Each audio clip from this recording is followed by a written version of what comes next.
Minecraft speedrunning. Last year, you might have not even heard about it, but it started to gain a lot of popularity in early 2020. It would not truly start to pick up steam though until June 23rd, because this is the day that Minecraft 1.16 was released. The game brought in so many new changes that it would be hard to list them all, so I'll just name a few. Nether biomes, bastion remnants, ruined portals, piglins, piglin bartering, hoglins, respawn anchors, crying obsidian, gold ore in the nether, netherite, and the soul speed enchantment, to name a few. It would be an understatement to call this the biggest update in Minecraft history so far. While these changes greatly affected the game from a casual perspective, they affected Minecraft speedrunning significantly more, even prompting a brand new category to be made on the speedrun forum for 1.16 plus runs. The first notable run for this new category was from a runner named Real Bennex. After getting a 24-minute 32-second run, in the overworld he got all of his tools and food from a village near spawn. Then he would enter the nether at around 6 minutes. He spawned directly next to a fortress, which is ideal for the time that this run was done. He would quickly get all of his blaze rods, and by 10 minutes he was mining the new gold nugget ore, which would drop anywhere between 2 to 6 gold nuggets each. He then took this ore and crafted into gold ingots, which he would use to trade with the piglins. There was a 4.7% chance of a piglin giving you 4 to 8 ender pearls for each gold ingot you trade, and Bennex was fortunate enough to get 2 trades in a relatively short amount of time.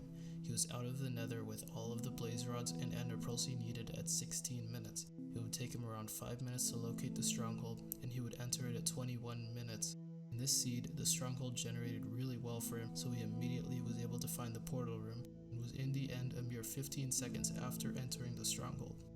After shooting down all of the towers in the end with a bow, he would attempt to one-cycle the dragon, which means killing it with only beds when it goes to perch, because everyone knows that beds explode when you right-click them in the end. He did manage to kill the dragon in its first cycle, but it was also a little bit scuffed, because he only had 5 beds in his hotbar instead of 6, so he went for the classic place a bed and a block strat instead to land the final blow on the dragon. Jeez. Whew, what a nice run. Bennex's record, however, would not last for very long.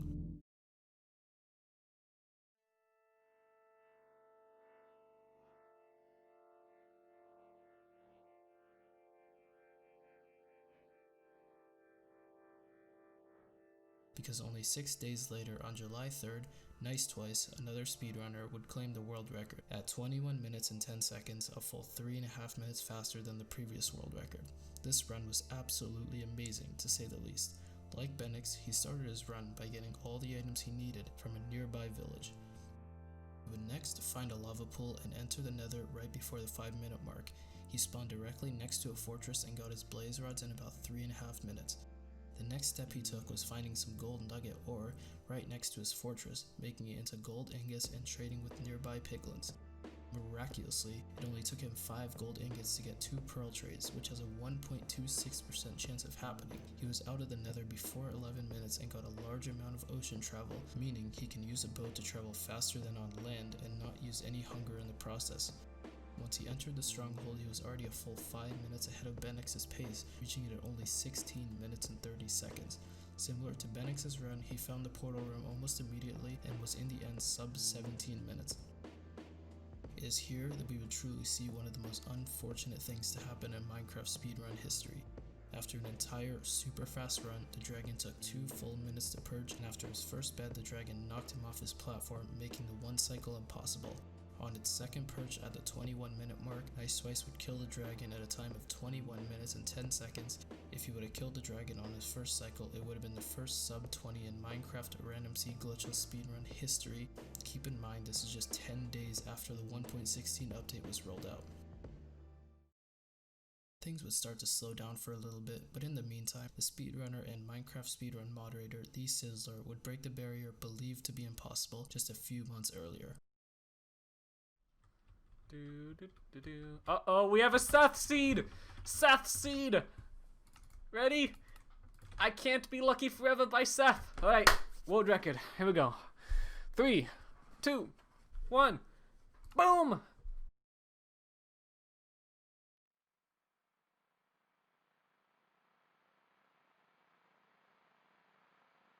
With the power of one of his viewers, Seth TS, getting to name the next world he speedrun, Sizzler would get a sub 20-minute run. Like the other runs, he would gather resources from a local village, but this village had a blacksmith and a lot of very useful items can spawn in a blacksmith's chest. In this chest, Sizzler would get an iron pickaxe. Due to not being able to find the iron golem that spawns at every village, he would venture into a nearby cave and get the necessary iron he needed to craft a bucket and flint and steel. After this, in true Sizzler fashion, he would take a full minute to light potentially the most scuffed nether portal in existence.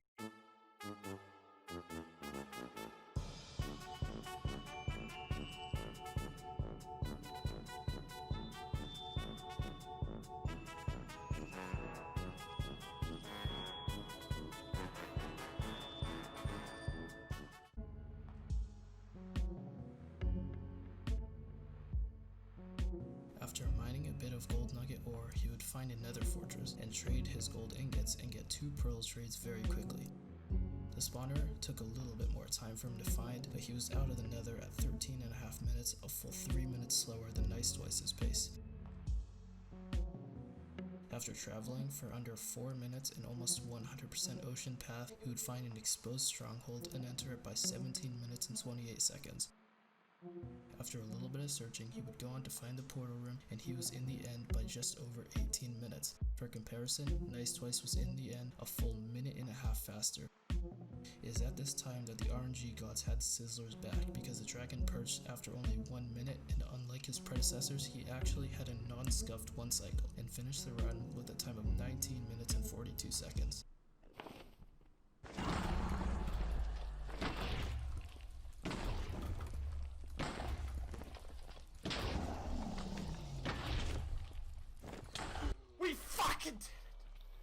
We did it!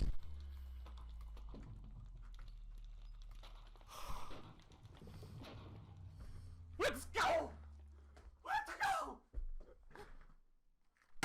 Wow! We did it! Oh my god!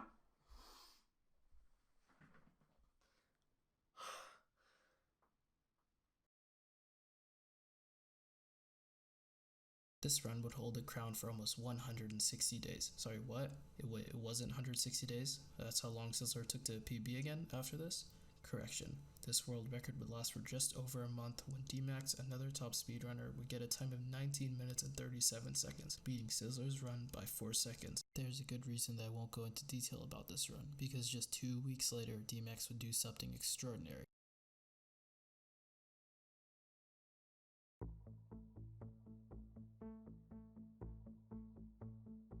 Just 10 days after setting the new world record, singing Extraordinaire D-Max.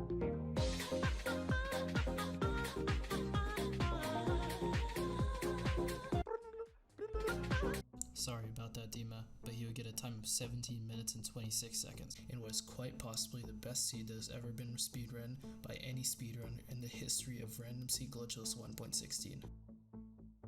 The run started off pretty normal, spawning next to a village and getting the necessary resources, including an amazing 7 iron from a blacksmith's chest. He was already on the search for a lava pool at the 2.5 minute mark. It would take him almost 3 full minutes to find one though, and most speedrunners would have reset the run at this point, but DMax didn't in some stroke of luck. He would enter the nether at 6 minutes and find a fortress almost immediately. After traveling a bit to get to the nearest blaze spawner, DMax managed to get all of his blaze rods at around the 10.5 minute mark. He would then travel to a nearby biome where he would find a ruined portal with 2 gold blocks. This is when the 7 iron he got from the blacksmith chest earlier would come in handy because he had iron tools when most speedrunners at this time only got iron from the village iron golem, which could drop you anywhere between 3 and 5. You can't mine a gold block with a stone pickaxe, and because he had an iron pick, he was able to take advantage of that gold and trade it with nearby piglins. In the 18 gold he had, he got 2 pearl trays, giving him 14 ender pearls, but I didn't mention one other thing that happened in the run before this. That ruined portal he found had a chest with 2 obsidian in it, which made it completable. He was about to use a strategy called nether travel, which was usually only used when a blacksmith chest gave 10 obsidian or you traded enough gold with piglins to get 10 obsidian. Basically, how nether travel works is that for every 1 block you travel in the nether, that equates to 8 blocks traveled in the overworld. If you build a new nether portal 200 blocks away from your previous one in the nether, you would have traveled 1600 blocks in the overworld, which is in the first stronghold ring, which spawns anywhere between 1408 and 2688 blocks away from your world spawn point. Back to the speedrun now, where DMax has a completed portal which he would go on to use to get back into the overworld at 13 minutes. At stronghold chords, DMax threw his first eye and it went in the direction where the X coordinate was going down and the Z coordinate was going up. When DMax started running in the direction of the eye, he knew that the stronghold could be literally anywhere, so he started running a little bit to the right to try to triangulate the stronghold. Basically, triangulation is where you throw an eye, draw a straight line in the direction it goes, and after the first eye, you go a little bit to either side and throw another eye and draw another straight line in the direction it goes. Wherever those lines meet is where you have to dig down to find the stronghold. When DMax threw his second eye, it went in a completely different direction, telling him that he was super close to the stronghold. When he thought he knew where it was, he started digging down, and on his first attempt he missed the stronghold, but after a little bit of digging to the side, he managed to find it in a cave he had dug into. Only about 15 seconds after entering, he would find the portal room and was in the end at 15 minutes and 40 seconds. The dragon would take a minute and a half to purge, and he ended the run with a final time of 17 minutes and 26 seconds, securing the new world record from himself by over 2 minutes. Oh no. No fucking way. I did not just do that. No.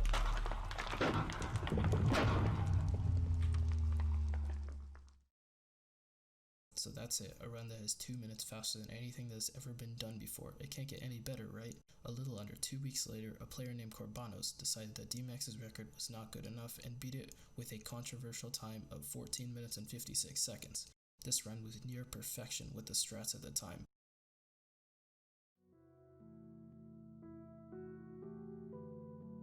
He found a village to gather the necessary resources, he entered the nether in under 4 minutes, he spawned directly in a fortress and mined a little bit of gold nugget ore on the way to the spawner. Luckily for him, the spawner was in a crimson forest biome, which was the most common biome to find piglins. So while he was killing blazes, he traded 5 gold ingots that the nuggets could make with some nearby piglins. After killing blazes to get 7 rods, he traveled to where he had traded the gold, only to find that he had already gotten 2 pearl trades. Just like Nice Twice's run, he got the 1.26% chance of getting 2 pearls and just 5 gold, and he was out of the nether at the 7 minute and 30 second mark.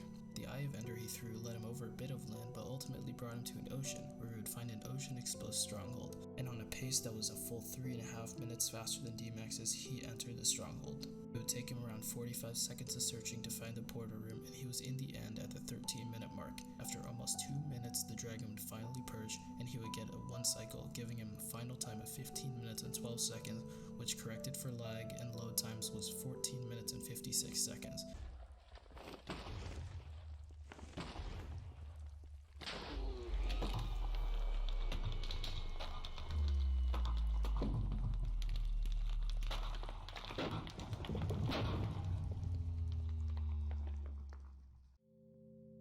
This run would mark the end of an era for what is known today as classic strats. At this time, the difference between first place and third place was 5 full minutes, so this run was expected to last a long time. But wait, I mentioned that it was controversial earlier, didn't I? Let me break that down for you. When this run was first submitted, it was declined by the Speedrun.com mod team because of the splice, and Corbanos was subsequently banned from the forum. Now is probably a good time to mention that Corbanos didn't only hold the world record for 1.16, but also in the 1.9 to 1.1 5 category at the time, so him being banned meant that 2 world records were knocked off the leaderboard. So why am I mentioning this if he was banned? Because a few hours after he was banned, the mod team realized that they made a mistake and unbanned him, which included putting both of his records back on the leaderboard. Thankfully, there was no more Minecraft speedrunning controversy since then to my knowledge. Now enter a player named Coryway into the scene, who is best known today for saying, "Yo everyone, what's going on? Coryway here." He had recently claimed the version 1.14 world record from Corbanos and was grinding 1.16 runs to try to steal bull spots from him. On the day of November 3rd, 2020, he would do just that with a time of 14 minutes and 36 seconds. Like the previous world records, his run would start off with a village. He would gather the usual stuff from that village, also bring an iron pickaxe along with him. He entered the nether sub 5 minutes, and the first thing he saw was a bastion. Up until this point, speedrunners had mostly overlooked bastions and saw them as a structure that gives you blue balls for not being a fortress. But at around this time, people realized how learning how to route bastions could really be useful, because there is quite a lot of gold in them. There are 4 types of bastions, and the one he found is known as a bridge bastion. It has 16 gold blocks in one exposed area, and with that gold and the heaps of piglins that spawn inside the bastion, he was able to quickly trade the gold to get all of the ender pearls and obsidian he needs to travel around fast and do blind travel, much like D-Max did in his 1726 run. One more thing that piglins can give you is fire resistance potions, meaning that if there is lava in either direction, you can ender pearl to wherever you want. After routing the bridge bastion in 2.5 minutes and getting everything he needs from it, he pearled into a different quadrant in search of a fortress. Essentially, what this means is that only one structure can spawn in 4 different 368 by 368 block areas around the coordinate 0,0. If you get a structure that is in a positive x, positive z quadrant, there is no use in continuing to look for another structure in that quadrant, because anything else you will find is extra regional, meaning it's outside of the quadrants. What should be done instead is travel into a different quadrant like positive x, negative z in search of another structure. There's a 50% chance of finding a bastion in that quadrant, a 40% chance of finding a fortress, and a 10% chance of finding no structures at all. Alright, now that you understand what quadrants are, back to the run. After pearling into a different quadrant, he managed to find a fortress that was nearby in a soul sand valley biome. Next, he drank the fire resistance potion so he could fight the blazes with ease and got all of his rods by 10 minutes and 30 seconds. It is at this time that he chooses a random location that would land him within the first stronghold ring to build his nether portal. He spawned back in the overworld in the middle of an ocean biome and traveled in the direction that his first pearl went for about a minute. He chooses to throw another eye right on a little sandbar to see if the direction will change. The direction did, because it went straight down, meaning that he was in the correct 16 by 16 block chunk by a mere chance. Here's when he uses another speedrun strategy to make sure he hits the stronghold when digging down. Each chunk in Minecraft has its own coordinates. If you are sure that the stronghold is in a particular chunk, whether by triangulation or luck, the 4,4 quadrant inside that chunk will always take you to the entrance of the stronghold. After landing inside the stronghold, he travels for about 15 seconds until he finds the portal room, and he is in the end by 13 minutes and 4 seconds, about 6 seconds slower than Corbanos' pace. There is, yet again, another strategy that Coryway does though, and this strategy is basically traveling as far up as possible in the end so the dragon perches faster. The first thing he does when he enters the end is water bucketing up a pillar and towering up. The strategy pays off as Dragon starts to perch just 1 minute after he enters the end, and after his one cycle he ends with a time of 14 minutes and 39 seconds, which was later corrected to 14 minutes and 36 seconds because of loads and lag. I actually do it really early because I didn't want to screw it up. This one cycle is again awful, as is my 1.14 world record. That is just because my nerves are out of control, and I did it in 7, so not the worst, not the best, but that is it. That's the world record. The new 1.16.1 world record. At the time of recording this, obviously it's not verified, but I have no reason to believe it won't be. So that's that.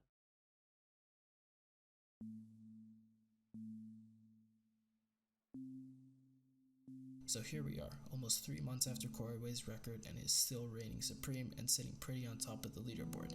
That isn't to say that nothing has happened in the last 3 months though, because a lot has. Recently, a lot of people started to discover the viability of getting iron and food from shipwrecks in the ocean and getting gold from monuments. This even goes as far as a player named Dowski getting a time of 15 minutes and 44 seconds by getting iron from a shipwreck, food from a village, gold from a monument, and finding a stronghold out of chance by traveling far in one direction. It is from the portal room that he has the lava to enter the nether. and he got an instant fortress. You can also trade while getting blaze rods from a fortress. If you get a piglin in a boat, it will keep trading without despawning as long as you are within a radius of your render distance. Recently, there was also an absolutely insane week for 1.16 speedrunning, dubbed PB week, where the players Minecraft Avenger, Nice Twice, Thunderful, The Sizzler, Fulham, Fyro, Pizza Hut, Real Bennex, and Upical all got sub 20, sub 19, sub 18, sub 17, and even sub 16 times. If you ask me, this means that Minecraft speedrunning has a very bright future and most likely will have multiple more world records as new strategies develop. Keep in mind, the 1.16 update was only released 6 months ago, and already players are able to get times never imagined before it. Thank you for watching, and have a great day.